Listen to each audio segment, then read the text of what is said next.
mahasiswa yang saya cintai dan saya banggakan, hari ini alhamdulillah kita bisa silaturahmi dalam keadaan sehat walafiat. Siap semua ya? Alhamdulillah. Siap. Ini perlu kita syukuri karena kita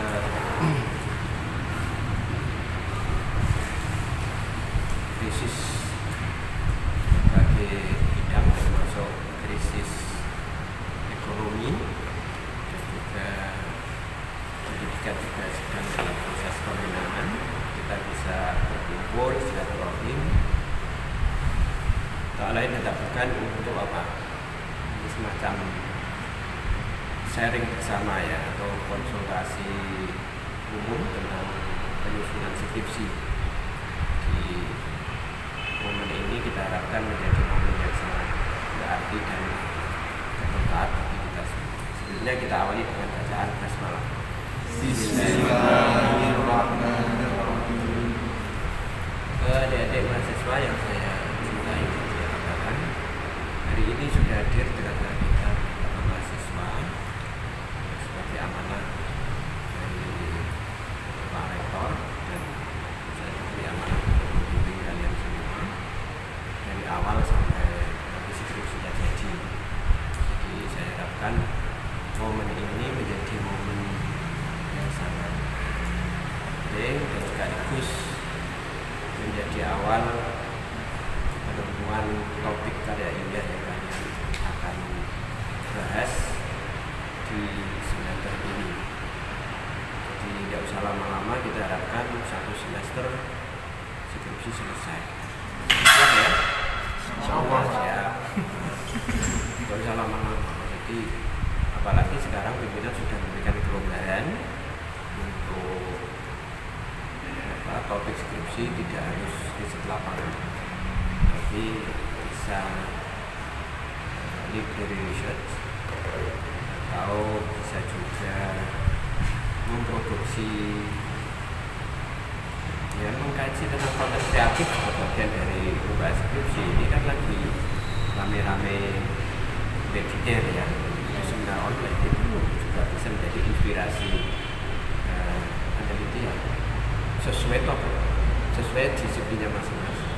Karena ini yang saya lihat ada yang dari KPI, komunikasi, penyiaran Islam, terus ada dari PMI, pengembangan masyarakat Islam, dari PAI, pendidikan dan Islam. Sementara ini kita prodi.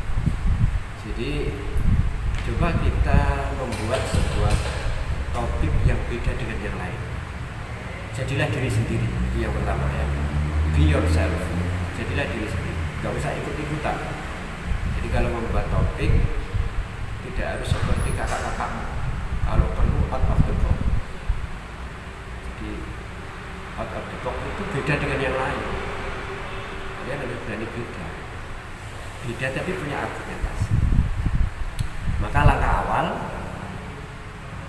sebelum kita menentukan topik, ini seringkali kan orang umumnya kan mengajukan judul. Saya kira belum apa-apa sudah mengajukan judul. Menurut saya ini langkah yang kurang tepat.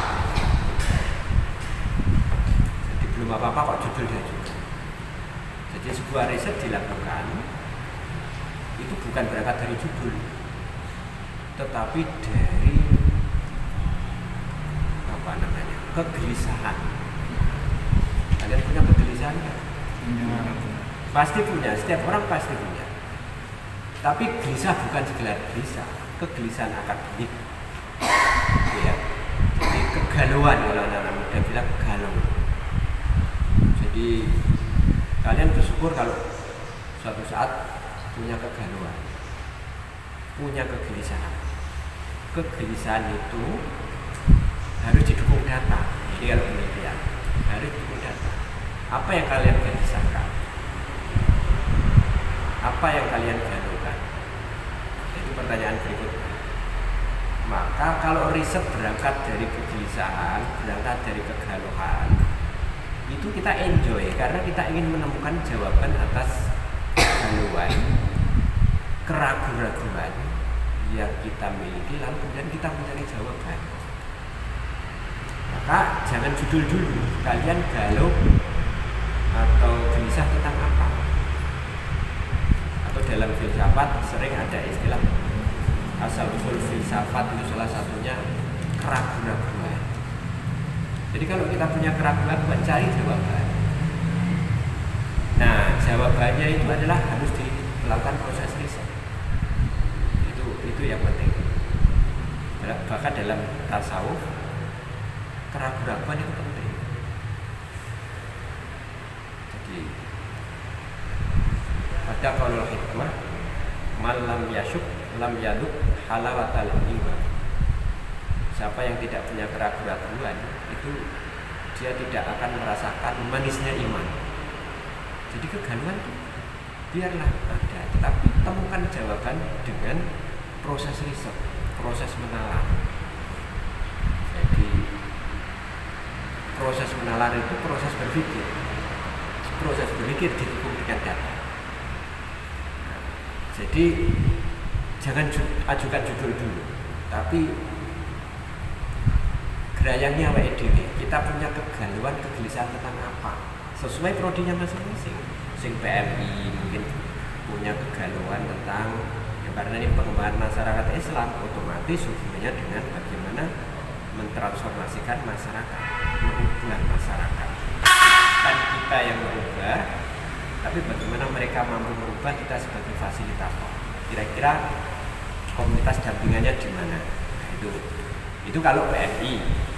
Kalau KPI, ya KPI ini malah lebih banyak, ini lagi rame-ramenya kan isu webinar, ya, diskusi online. Ini banyak sekali kegalauan, kegelisahan tentang itu.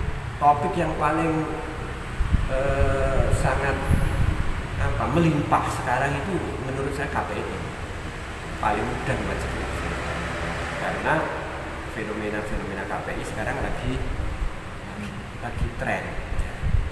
Bahkan KKN kalian ini kan yang sedang KKN hampir semuanya menggunakan diskusi online.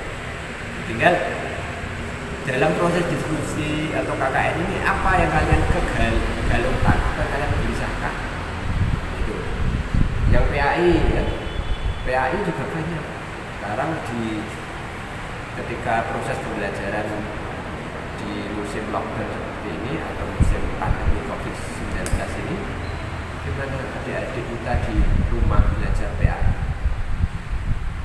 Jadi meriset satu keluarga aja sudah jadi skripsi, tidak usah banyak-banyak.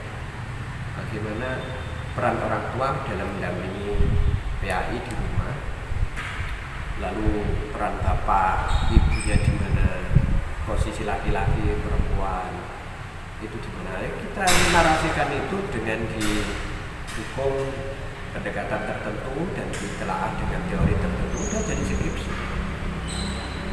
Jadi kalau kalian sudah menemukan kegelisahan,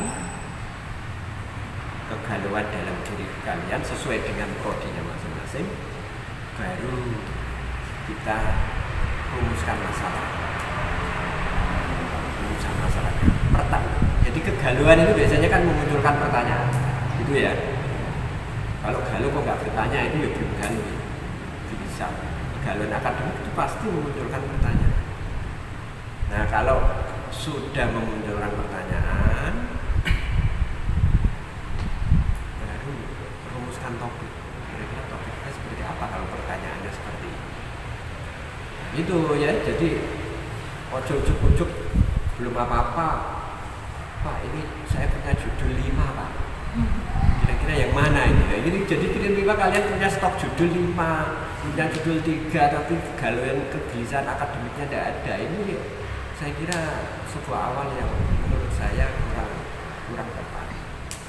Jadi riset itu jangan seperti nembak manuk, nembak burung di angkasa yang lokus dan tempusnya tidak jelas. Jadi kita ketika mau melakukan riset itu harus ada istilahnya dalam dunia penelitian itu disebut preliminary research. Apa? Preliminary research. Jadi preliminary research itu riset pendahuluan. Pernah dengar belum? Ya nek cara Jawane, cara Indonesia riset pendahuluan. Jadi riset pendahuluan itu kalau risetnya lapangan, kalian harus sudah pernah ke lapangan observasi awal atau ngobrol-ngobrol singkat ke lapangan itu. Entah itu ngobrol tentang apa lah, tentang topik yang mau kalian angkat, itu harus sudah di lapangan. Jangan ujuk-ujuk mengajukan topik belum pernah ke lokus yang mau kita jadikan riset penelitian lalu menunjukkan apa masalah. Nah, itu namanya seperti menembak burung ke angkasa. Jeder, kamu nggak menemukan apa kok angkasa begitu luas. Ya, ibaratnya seperti itu. Jadi riset itu bukan seperti nembak burung di ruang angkasa. Tapi kita harus tahu yang mau kita bidik di mana. Lokusnya harus jelas, tempusnya juga harus jelas. Jadi lokus itu ruang riset, istilahnya adalah sumber data yang mau kita lakukan itu di mana. Nah, kalau nanti risetnya library riset, ya kalian harus sudah baca dulu riset-riset pendahuluan atau data-data pendahuluan, gitu. Atau mungkin kisah-kisah yang terkait dengan apa yang kalian teliti harus sudah ada dulu. Jadi kalau saya singkat, proses awal ini untuk kita menentukan topik sebelumnya adalah lakukan 4 langkah yang saya singkat dengan ARTI. Saya sering menyebutkan itu ARTI. A-R-T-I. Yang pertama A, amati. Ya. Amati lokus atau rencana lokus yang mau kalian teliti. Jadi amati itu bisa dalam bentuk observasi kalau itu lapangan, bisa juga dalam bentuk membaca. Ya. Kalau risetnya itu nanti library riset, bacaan awal harus sudah punya data awal. Ini yang baru prodi apa mas? KPI ya. Jadi itu amati. Jadi kalian mengamati, misalnya mau riset tentang problematika webinar, diskusi online, kalian harus sudah punya data-data awal yang mau rencana jadikan objek riset itu, lokus riset itu webinar apa. Lalu kalian mencoba memutar beberapa rekaman webinar yang sudah ada di YouTube. Itu kalau ya dengan webinar. Kalau PAI, misalnya risetnya di mana? Kalau risetnya sekarang kan pembelajarannya di rumah. Ya. Udah kalian ikut di rumah. Kalau perlu nginep di rumahnya tertentu, di rumah keluarga. Tidak harus keluarganya orang elit, keluarganya orang biasa bisa jadikan tempat penelitian. Jadi di era webinar kayak gini, riset tidak harus di sekolah. Tapi bagaimana PAI itu diimplementasikan di rumah? Karena antisipasi pandemi corona. Kan ini ada belajar di rumah. Soalnya sekarang Kudus kan masih sudah masuk belum sekarang? Belum ya? Sekolah? Belum. Nah, belum. Kan otomatis ini beberapa bulan kan di rumah. Dan PAI menurut hemat saya tidak harus di sekolah ensih dalam pengertian, karena sekarang sudah ada kebijakan belajar di rumah. Kalau bicara PAI itu kan luas, nanti silakan ambil fokusnya. Lalu yang perkembangan masyarakat Islam, nah ini kalau kondisi seperti ini, saya kira pengembangan masyarakat Islam tidak harus di komunitas boleh, di masjid juga boleh.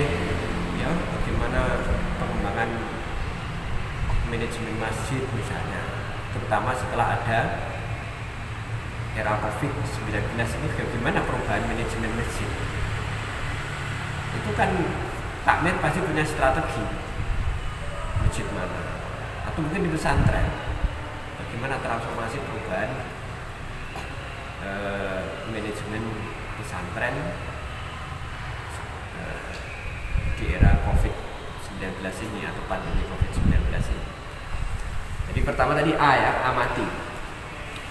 Jadi kalian harus mengamati dulu data-data awal, baik data library research maupun data lapangan. Kalau lapangan pasti bisa observasi, bisa juga melakukan wawancara atau ngobrol lah. Kalau wawancara terlalu formal ya ngobrol aja tentang apa yang dialami, apa yang digelisahkan oleh para bapak ibu guru atau para ustadz ya, atau para orang-orang yang ada di sekitar tempat dampingan kita nanti kalau PNI. Yang kedua adalah renungkan. Jadi di tengah ngamati, hasil pengamatan, hasil observasi awal, hasil pembacaan awal itu direnungkan. Jadi renungkan itu proses melakukan ilmuisasi itu merenungkan. Jadi di balik proses mengamati itu ada pesan-pesan apa, ada data-data apa. Jadi kita merenungkan itu menggunakan kacamata sudut pandang mata kuliah yang kita ambil. Kalau hubungan dengan kejiwaan, ya direnungkan dengan menggunakan pendekatan psikologi. Kalau hubungannya tentang karakter individu seseorang, kemanusiaan, maka bisa dilihat dengan sudut pandang antropologi. Jadi mata kuliah kalian nanti kok ada manfaatnya semua. Kalau dilihat dalam sudut pandang interaksi sosial, yo kalian merenungkan dengan menggunakan sudut pandang sosiologi. Ini dakwah ada sosiologi ya, tarbiyah dan sosiologi pendidikan. Jadi mata kuliah yang kita pelajari itu ada manfaatnya untuk menyusun skripsi ini. Jangan dikira lalu lulus selesai ya. Jadi tetap ada manfaatnya. Kita gunakan sudut pandang ilmu mata kuliah yang kita sudah pelajari. Kalian kan sudah lulus semua. Ini sudah lulus semua. Ada yang belum lulus mata kuliah? Sudah toh? Jadi nek sudah lulus bukan berarti sudah selesai ya. Gunakan sudut pandang mata kuliah yang kita pelajari itu untuk membaca data awal. Jika nanti risetmu mau ditinjau dalam aspek antropologi, sosiologi atau filosofi atau mungkin kalau punya dengan kebendaan ya, warisan budaya, bisa juga arkeologi. Tapi mungkin perangkat arkeologi itu disampaikan bisa saja ke sosiologi atau antropologi.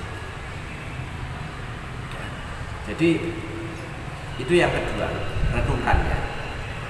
Lalu yang ketiga T, tulis. Nah, jadi ini bukannya direnungkan, hasil renunganmu itu tulis. Jadi hasil pengamatan, hasil perenungan itu tulis. Tulis, narasikan. Maka setiap kalian ke lapangan observasi awal itu jangan hanya ngobrol ngalor ngidul tidak jelas atau hanya mengamati observasi, tetapi kalian nggak punya catatan lapangan. Jadi kalian harus punya catatan lapangan. Begitu kalian di lapangan atau membaca buku tertentu, kalian punya catatan. Jadi persoalannya kadang kita sudah kaya data lapangan, tapi setelah di lapangan kita nggak punya catatan. Ketika kita wawancara ngobrol, tidak punya catatan hasil refleksi obrolan itu. Maka kalau kalian nanti setelah forum ini selesai, begitu selesai harus punya, misalnya ke lapangan ya, itu harus punya catatan lapangan. Kalau kalian membaca pasti punya narasi rangkuman singkat tentang apa yang kalian baca, dan itu akan dijadikan sebagai bahan penulisan proposal data penduduk. Jadi yang ketiga itu T, tulis. Jadi kalau bahasa Al-Quran Iqra bismi rabbikal ladzi khalaq khalaqal insana min 'alaq yaqra wa rabbukal akramul ladzi 'allama bil qalam. Bil qalamnya ini tulis.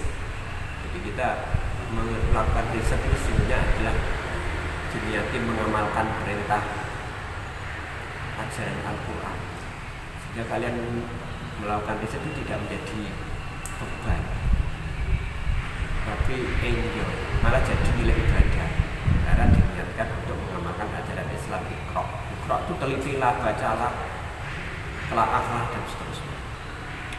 Lalu informasikan hasil narasimu, konsultasikan, informasikan kepada dosen pembimbingmu. Jadi informasikan. Maka kalian setelah punya narasi catatan itu, baru kalian konsultasikan ke pembimbing, informasikan. Jadi informasikan itu kata lainnya ada dialogkan. Nanti pembimbing akan mengarahkan hasil telaahmu dari lapangan itu, sehingga apa yang kalian temukan di lapangan itu nanti akan matching gitu. Jadi kalau ada sesuatu yang kurang match, nanti Bing akan mengarahkan, oh ini kalau ini teorinya yang tepat menggunakan ini, metodologinya yang tepat menggunakan ini, oh fokusnya yang tepat, nanti dosen tinggal mengarahkan. Jadi nek dadanya seperti ini, topik yang tepat adalah seperti ini. Nah, kira-kira seperti itu. Jadi kalau sudah langkah keempat itu, jadi arti tadi apa nomor 1? Amati. Kedua, renungkan. Tiga, tulis. Terus keempat, informasikan. Jadi kalian ketemu dosen itu tidak berangkat dari sesuatu yang kosong. Kalau ketemu dosen pembimbing itu jangan berangkat dari sesuatu yang kosong. Kalian sudah punya data, punya refleksi, punya narasi ditulis juga. Kalau belum diketik, boleh narasi ditulis tangan dulu. Kalau nggak sempat ketemu, ya bisa juga di WA kan. Nah, sekarang karena bisa blended ya, jadi campuran, kadang bisa ketemu, kadang juga bisa menggunakan online, entah itu di WA atau di email, bisa dua-duanya. Jadi itu, jadi langkahnya 4 untuk langkah awal. Nah, sampai di sini sebelum saya lanjut, ada pertanyaan? Mungkin sudah ada kegelisahan atau ada kegalauan.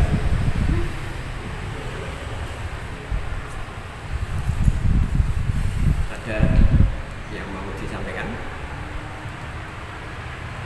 Jadi 4 langkah itu kalau kalian lakukan, saya yakin akan menghasilkan sesuatu yang sesuai dengan apa yang kalian gelisahkan. Jadi riset itu menjawab kegalauan. Jadi kegalauan itu bisa kegalauan positif, bisa kegalauan negatif ya. Jadi riset itu tidak selamanya mengangkat sesuatu yang bagus. Sesuatu yang tidak baik pun bisa kita teliti. Kegagalan madrasah itu bisa kita teliti supaya tahu ini kenapa ada madrasah kok gagal. Bisa juga melakukan riset madrasah yang berhasil, best practice namanya, riset praktek terbaik dari madrasah-madrasah sukses. Anda bisa juga melakukan riset ini madrasah kok enggak maju-maju, kenapa? Ada problem apa di balik manajemen, kurikulum atau SDM-nya, itu diteliti. Jadi jangan dikira kegalauan itu sesuatu yang positif terus, yang negatif bisa kita teliti. Tapi temukan jawabannya dengan sudut pandang tool of analisisnya adalah teori. Jadi 4 langkah itu. Lalu setelah 4 langkah itu, kalau kalian nanti sudah punya ide, riset itu dikatakan menarik. Kalau saya menyingkat cirinya itu, saya singkat dengan DTMK.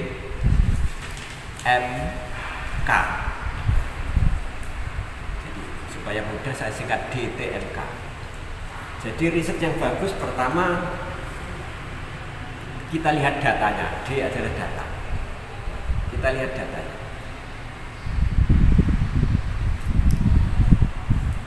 tentu yang kita ambil adalah data-data yang benar-benar dari lapangan atau data-data yang benar-benar kita temukan dari literatur yang valid. Jadi kita temukan sebisa mungkin data primer, data yang benar-benar autentik. Jadi data ini tidak selamanya data itu harus sesuatu yang baru terus, tetapi bisa juga data lama.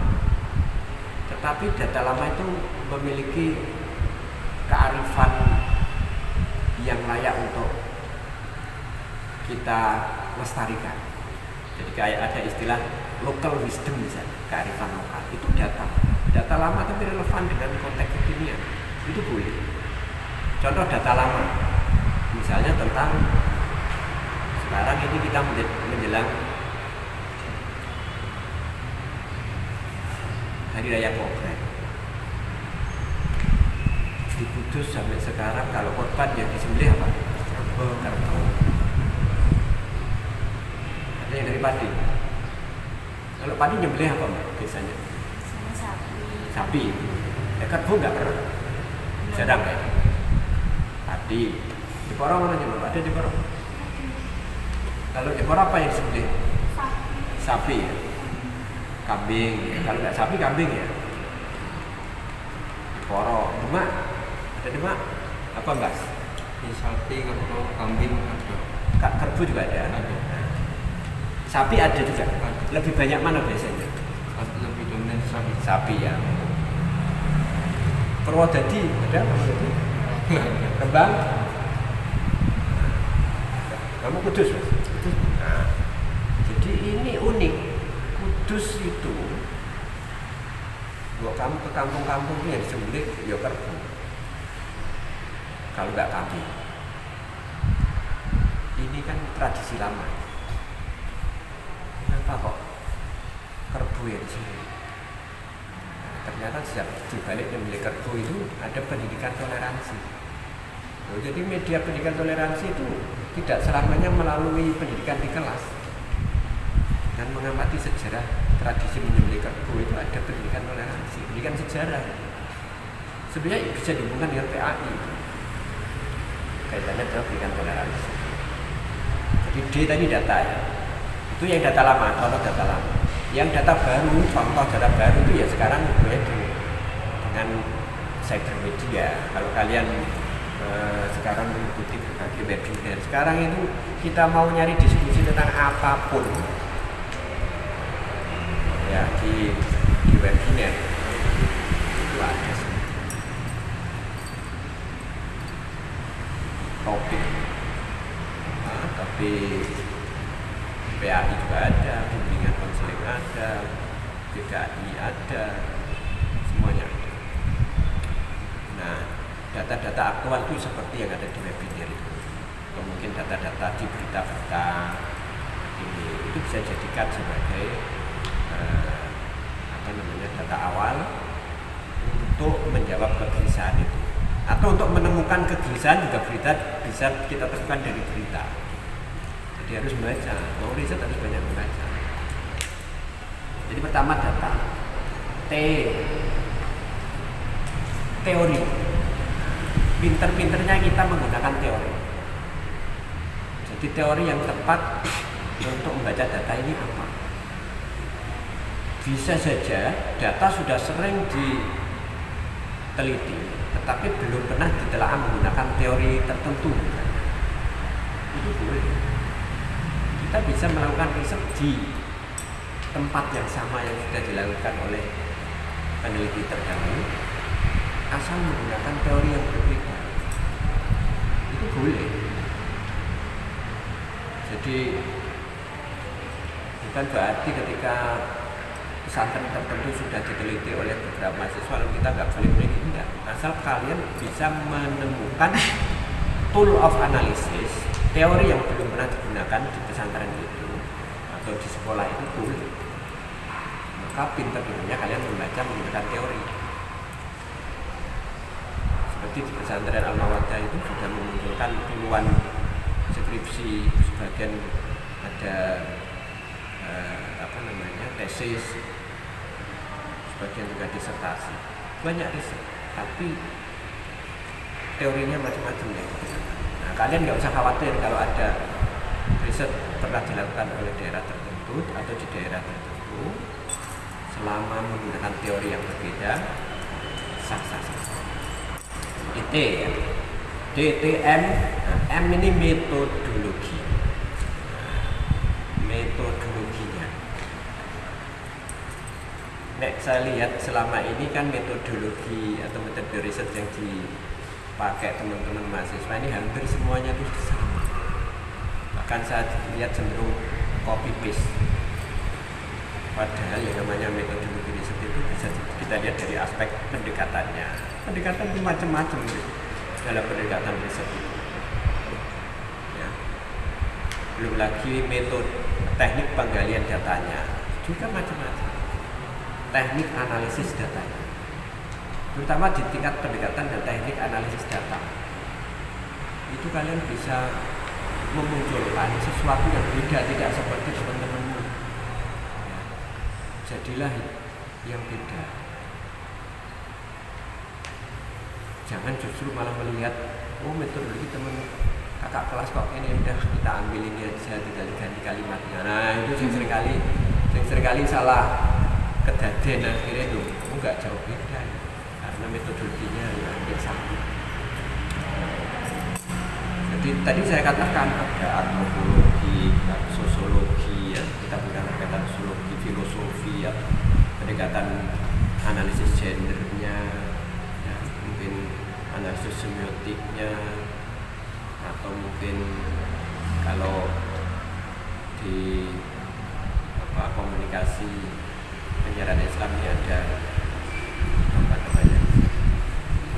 content analysis juga bisa, critical analysis juga bisa. Nah, tinggal kalian mau fokus di mana. Banyak ya, harus baca buku metodologi. Ya. Jadi boleh kita melakukan di tempat ruang yang sama, fokus yang sama, asal metodologinya beda, boleh saja. Lalu yang keempat adalah pada K ya. Nah, K ini kontekstualisasi. Di kontekstualisasi itu maksudnya bagaimana kalian pinter-pinternya melakukan kontekstualisasi risetmu itu dengan isu-isu terkini, dengan isu-isu aktual. Jadi bisa saja risetmu itu sesuatu hal yang data lama tetapi dikontekstualisasikan dalam era kekinian. Nah, maka menjadi aktual, menjadi isu. Jadi kalau kalian riset kok tidak mampu melakukan proses kontekstualisasi, ya nanti akhirnya kontribusi hasil riset ini untuk kemanusiaan itu akhirnya tidak muncul. Aspek K ini, kontekstualisasi itu sebenarnya adalah ingin menunjukkan bahwa risetmu itu punya kontribusi bagi solusi atas masalah yang dihadapi oleh umat. Kalau sekarang kita dihadapkan pada isu COVID-19, maka bisa juga dihubungkan dengan itu, mungkin aspek pendidikannya, aspek ekonominya, aspek dakwahnya, aspek komunikasinya, dan seterusnya sesuai dengan disiplin kita masing-masing. Jadi itu saya kira sebagai pengantar awal. Jadi riset itu menarik atau tidak bisa dilihat dari DTMK. Dia apa? Datanya. Nah, datanya apa dan bagaimana diperoleh. Lalu T-nya apa? Nah, teori yang dipilih itu relevan atau tidak, menarik atau tidak, menantang atau tidak. Lalu M, metodologinya. Pokoknya kalau itu kita bisa menemukan sesuatu yang beda, saya yakin menjadi suatu kajian menarik. Lalu K-nya kontekstualisasi. Kontekstualisasi itu sejauh mana kita mampu menghubungkan isu data hasil riset itu dengan isu-isu terkini. Jadi antara data dengan isu terkini, aktualitasnya harus dimunculkan. Saya kira itu sebagai pengantar, nanti kita sambung dengan dialog. Assalamualaikum warahmatullahi wabarakatuh. Saya Imran Mufidah dari Prodi KPI. Di sini saya mau mengangkat tentang kode etik jurnalistik dalam berita, Pak. Oke. Kan banyak masyarakat itu menggunakan media, dari anak kecil sampai sampai yang tua juga pakai media ya. Tapi yang saya angkat di sini itu dari berita dari Facebook. Berita yang disampaikan seringkali tidak menerapkan kode etik, Pak. Terus belum ada kenyataannya, tapi sudah di-share gitu. Jadi orang-orang Kadang hoax gitu ya. iya ada hoax, tapi masih saja percaya sama berita, padahal belum disaring gitu. Kalau saya mengambil yang paling konten sih itu, Pak, dari grup ISK. Oh ya. Saya pernah menemukan berita yang belum valid dan itu malah salah gitu, tapi udah di-share dan orang-orang ya percaya aja gitu loh, Pak, padahal itu belum tahu kebenarannya. Dan media itu nggak menerapkan kode etik jurnalistik yang baik gitu loh, malah langsung besar-besar aja. Yang nge-share ini ya, di-share oleh orang lain maksudnya. Nggak di-share oleh ISK sendiri. Nah, terus maksudnya masalahnya apa? Yang kamu mau kaji apanya? Itunya, Pak, kode etiknya itu nggak diterapkan gitu loh, Pak, dalam menulis berita. Iya, Padahal grup Facebook itu ISK itu kan tempat pusat berita, iya, di sekitar Kudus gitu loh, paling menonjol yang diketahui orang-orang masyarakat kan ISK gitu. Ya. Nah, kira-kira kegelisahanmu itu, lalu kamu mau neliti apanya gitu loh? Ya, kamu teliti Dalam apanya? penulisannya, berita dalam penulisannya. Beritanya. Iya. Oke. Baik. Paham saya. Ya, artinya gini, sebenarnya kan apa sih yang harus diperhatikan untuk membuat sebuah berita agar berita itu bisa dipertanggungjawabkan secara ilmiah, secara etik maupun secara secara kualitas beritanya, gitu ya Pak. Supaya berita ketika sudah dimasukkan berita ini benar-benar dipertanggungjawabkan, gitu ya. Nah, saya kira menarik. Jadi itu bisa kajian literatur itu, Jadi etika jurnalistik. Sebenarnya kalian bisa hubungkan dengan jurnalisme profetik. Pernah baca? Jadi jurnalisme profetik. Nah, ini orang KPI harus tahu jurnalisme profetik. Profetik itu jurnalisme yang diilhami oleh nilai-nilai wajib para rasul. Sifat wajib para rasul ada berapa? 4. Apa satu? Sidik, amanah, tabligh, kalau menggunakan etika jurnalisme profetik, saya kira 4 ini diperhatikan. Jadi kamu menganalisis berita media tertentu, kamu lihat dalam perspektif 4 etik ini. Sidik kebenarannya, jangan sampai diliput, jangan sampai dipublish kalau berita ini tidak benar. Jadi kebenaran itu berarti kan butuh check and recheck. Jangan mendengar satu sumber lalu kemudian diekspos. Padahal sumber informasi tadi katanya, nanti katanya semua. Jadi harus ada check and recheck, validasi, ada check and recheck sampai menentukan bahwa berita ini benar-benar ada. Assalamualaikum warahmatullahi wabarakatuh. Waalaikumsalam. Nama saya Dini Liana, dia di Bekati. Angan-angan Prodi saya apa? PMI, PMI itu apa? pengembangan masyarakat. Itu orang lain nggak tahu loh kayak aku. Biro Palang Merah Indonesia. Iya Pak. Nah, lanjut. Dari di tetangga desa itu kan ada wisata Pak, ada wisata pantai. Itu berdampingan sama agama Kristen dan Islam.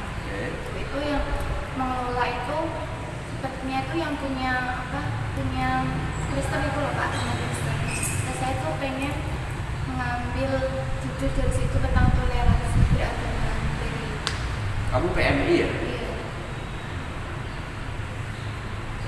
Jadi PMI itu apa ya artinya? Pengembangan masyarakat. masyarakat Islam. Jadi kalau pengembangan masyarakat Islam orientasi risetnya harus ada aspek pola pengembangan. Artinya bagaimana jadi istilah lain dari pengembangan sebenarnya kan riset transformatif. Jadi riset transformatif itu riset perubahan. Maka PMI itu atau skripsi PMI itu setidaknya aspek transformasinya itu harus dimunculkan. Jadi misalnya tadi yang dia mengelola adalah individu atau kelompok yang mengelola tadi pantai. Nah, kelompok apa namanya? Belum tahu, nanti diobservasi. Sudah sampai sana belum? Sudah kalau cuma Main-main. sudah. Nah, nanti ke sana lagi tapi nggak main-main. Observasi namanya preliminary research. Ya, jadi mungkin awalnya main-main ya kan. Tapi akhirnya main-mainnya dalam rangka observasi. Lalu ngobrol-ngobrol yang di sana komunitas apa namanya. Lalu sejak kapan itu dikelola oleh komunitas itu. Lalu bagaimana proses perubahan ketika sebelum dikelola oleh komunitas itu dengan setelahnya. Tahapan perubahannya seperti apa? Itu riset transformasi. Siapa melakukan apa? Bagaimana peran komunitas, peran pemerintah, pemeran tokoh masyarakat. Jadi nanti ada beberapa aktor yang ada di sana. Jadi kamu cukup memetakan proses perubahan terjadi itu seperti apa. Ini riset transformatif karena kamu PMI. Jadi ini mungkin PMI angkatan pertama. Kedua, sudah ada yang lulus. Jadi riset PMI aspek transformasinya harus ditunjukkan. Terus sering ada istilah action research, participative action research. Tapi kalau itu dilakukan kan berat ya. Karena ini kamu skripsi cukup kamu memotret proses perubahan yang dilakukan oleh komunitas itu, siapa melakukan apa, kapan dilakukan dengan strategi seperti apa.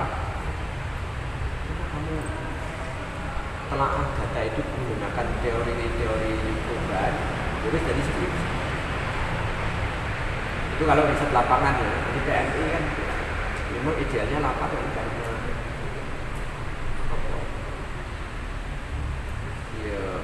namanya juga pengembangan masyarakat. Tapi kalau kamu pengen literatur, karena sekarang dimungkinkan, bisa juga kamu menggali pemikiran apa, pendidikan perubahan tokoh-tokoh tertentu. Misalnya Kiai Syahal Mahfud, itu beliau tokoh ulama yang punya visi pesantren, tapi di situ sebagai media perubahan. Bagaimana gagasan-gagasan tadinya Romo Kiai Syahal Mahfud. Atau di Kudus siapa tokoh Kiai Raden Asmawi atau Kiai Ma'mun Ahmad, mana melakukan proses transformasi perubahan santri dengan nilai-nilai salaf. Jadi itu harus dibentuk. Jadi PR kamu nanti observasi dulu ya, observasi awal kalau kamu tetap di lapangan dan tetap jaga jarak, tetap menggunakan protokol. Kalau kamu baru main-main, mulai sekarang main-mainnya itu training bisa, itu ya. Itu. Sekarang lapangannya sudah bagus, lokusnya ya, di pantai. Jadi kamu meneliti sekaligus hiburan. Nah itu kan enjoy dan meneliti jangan menjadi beban.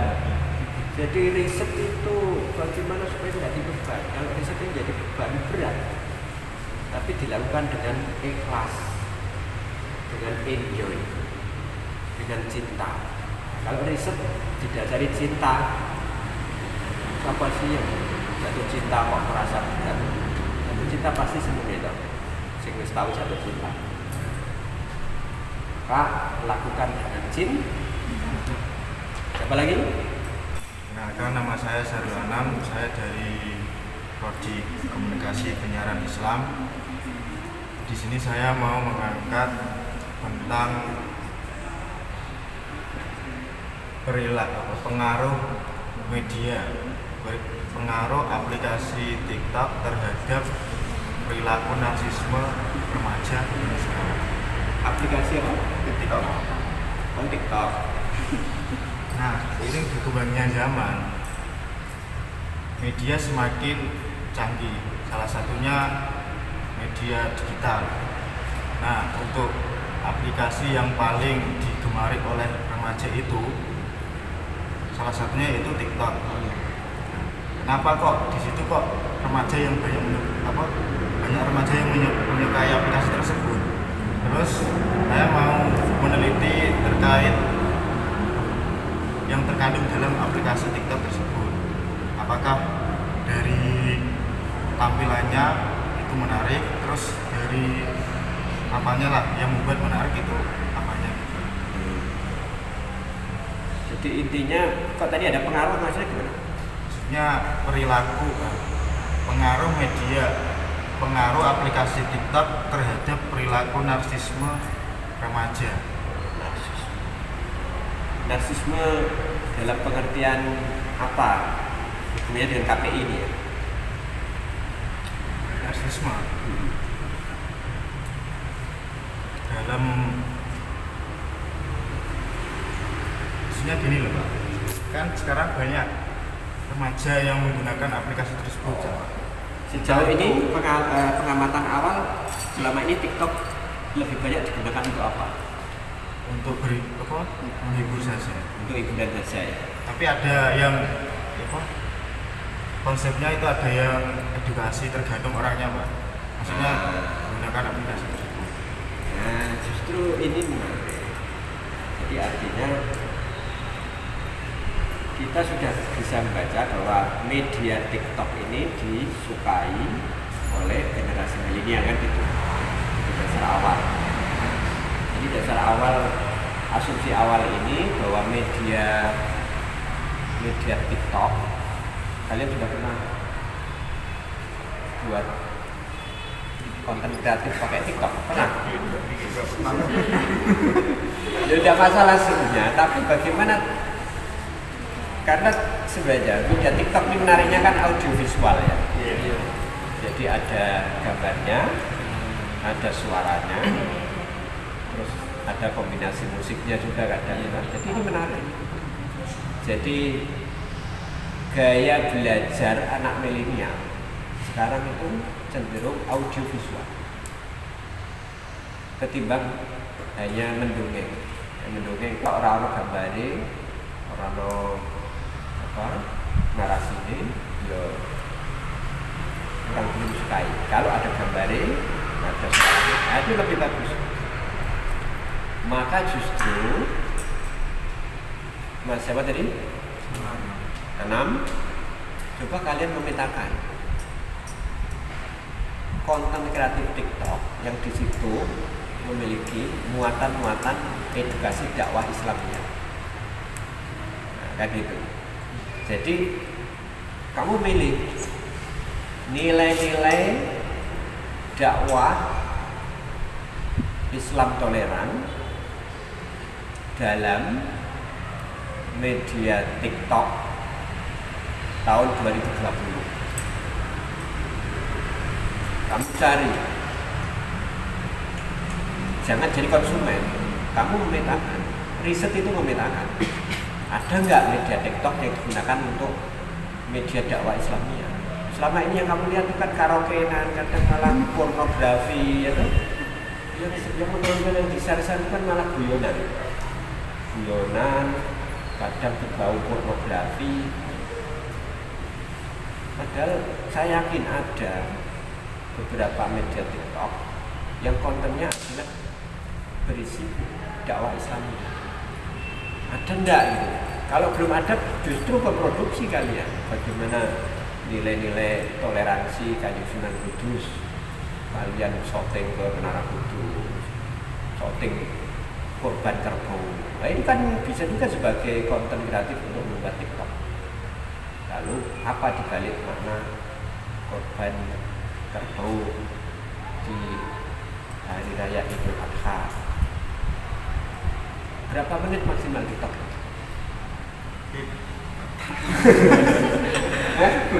Ada yang pernah buat? Maksimal itu? Masalahnya saya belum pernah buat ya. Serangan saya belum pernah buat. Tapi sering jadi korban kan? Kadang share-sharean, boy, tapi di sini kadang tidak mendidik yang banyak, itu hanya untuk guyonan. Nah, 1 menit itu sudah menjadikan pesan luar biasa loh. Untuk menyampaikan pesan-pesan 1 menit atau kutipan-kutipan para filosof misalnya, 1 menit kan lebih dari cukup. Kutipan-kutipan para kiai, quote para sesepuh itu kan menarik di media TikTok kan. Nah, kalau kalian pakai media TikTok, kamu bisa memproduksi. Jadi misalnya penanaman nilai-nilai kedermawanan sosial warisan Sunan Muria melalui media TikTok.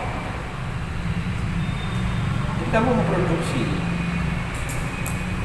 Itu bisa jadi skripsi tuh mas. Jadi skripsi itu produknya tidak harus narasi seperti buku kalian. Konten kreatif didukung dengan narasi itu bisa jadi skripsi. KPI selama ini kan kita menganggap skripsi itu hanya narasi saja. Padahal teknologi informasi, narasi itu sebagai itu bisa. Bahkan kita membuat software, karena kan teman-teman kita ini anak-anak muda sudah bisa membuat game-game online ya, animasi juga bisa. Itu produknya itu justru ini ditunggu ini, apalagi ketika sedang belajar di rumah, untuk media-media yang bisa untuk membantu para peserta didik melalui media TikTok sebagai bagian dari media pembelajaran PAI misalnya. PAI ya boleh loh, tidak ada KPI. Jadi PAI itu bisa skripsinya dalam bentuk teknologi informasi, namanya media pembelajaran. Jadi media TikTok sebagai media pembelajaran penanaman nilai-nilai solidaritas sosial dalam merespon pandemi corona. Ini skripsi kayak itu kan keren. Jadi dia harus di sekolah. Itu menurut hemat saya. Ya tetap ada hubungannya dengan PAI di sekolah, tapi menciptakan media. Selama ini skripsi PAI saja yang melahirkan sistem informasi TIK, media pembelajaran dalam bentuk second media atau dalam bentuk CTA. Bahkan di S2 perguruan tinggi itu ada S2 teknologi pembelajaran. Nah, kamu tarik teknologi pembelajaran PAI, tapi menggunakan media itu bisa. Kalau kamu mengajukan topik itu, saya yakin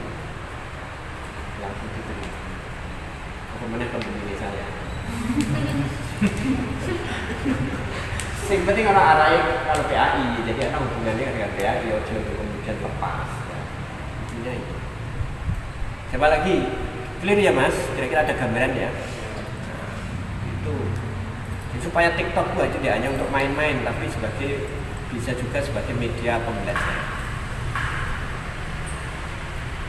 Aku juga baru sering mengikuti tapi TikTok punya apa ya, tapi ternyata itu bagian dari aplikasi kan. Banyak sekali aplikasi. Kenapa itu nggak kita pakai untuk sesuatu yang konstruktif, yang positif untuk sesuatu media pembelajaran. Jadi masyarakat kita ini sedang menunggu inovasi dari kita semua, terutama ketika musim belajar di rumah. Bagaimana belajar memang murah. Karena guru-guru juga bingung ini mau menyampaikan pembelajaran sementara peserta didiknya di rumah. Kalau dia door-to-door ke rumah waktunya nggak memungkinkan. Nah, maka butuh media itu dikirim ke orang tuanya atau peserta didiknya. Lalu minta untuk melihat itu bagaimana pesan yang bisa ditemukan. Misalkan menjadi sesuatu yang